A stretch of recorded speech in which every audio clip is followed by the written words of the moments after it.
Здравейте, майни! Априлското въстание...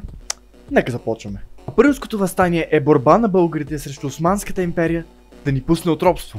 Преди самото въстание България е разделена на 4 революционни окръга: Търново, Сливен, Враца и Пловдив.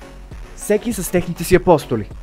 Самото решение за въстание е взето в нов комитет в Гюрево 1875 година октомври месец. След това Стефан Стамболов и Стоян Заимов обработват плана. При избухване на въстанието българите очакват наместа на великите сили, укрепени лагери за местното население и чети. Те очакват българите, почти всичките, да отидат на въстание. Но това дали ще се случи? Но ние сме разкрити от османските власти, защото Ненко Терзийски ни е издал. След това на общо събрание, проведено на 14 април 1876 в Оборище, е решено, че въстанието ще избухне на 1 май. Но това няма да мине по план. И така, първата пушка гърми на 20 април 76 в Копривщица с инициатор Тодор Каблешков. И той праща на останалите райони кърваво писмо. На останалите райони да избухнат на въстание. И Пловдивския район, вече променен на район Панагюрище, избухва на въстание. Но не 10 дена по-късно е опожарено.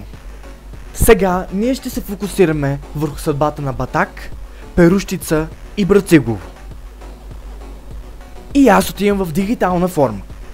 Нека започнем с Кочо Чистеменски и Спас Гинов, защото те взимат живота на семействата си и след това своите, само и че да не попаднат в ръцете на османците. И това се случва в храм в Перущица. Брацигово се бори за 3 седмици, но и те също са потушени. И лидерът им Васил Петлешков е измъчван до смърт. Но нека последно да говорим за Батак и Баташкото клане. Нека започнем с това, че Батак се бори за най-дълго време. Батак се води от войвода Петър Горанов и те имат мисията да осигури провинции на въстаниците. Но са изпратени баши бозуци, които обграждат цялото село. И оттам започва клането. Те първо убиват който е навън, след това отиват по сградите. Убират ги самите сгради. Убиват хората вътре. След това отиват на по-големи сгради, като училището, което е убежище на около 200 души, но те са опожарени живи. След това отишли в църквата Света Неделя, където правили дупки в оградата и застрелвали всички, които видят. Те мятали кошери с чери и запалена слама с газ в църквата. Там нямало вода и хората са копали с горе ръце да намерят подпочвена вода. Но накрая успели да пробият портите на църквата и избили всички, които не са приели исляма. След като всичко приключило, са били избити около 1000, 2000, 3000. Не е напълно сигурно каква е цифрата, но която и да е със сигурност в хиляди. След това руснаци и американци правят доклад за всичко случилото се и Мага Хан прави репортажи. И така общо взето приключва самото априлско въстание, защото в Търново е потушено, в Сливен е потушено, Христо Ботев е убит, но ще дойде време за руско-турската война, когато нещата ще се обърнат към наша страна.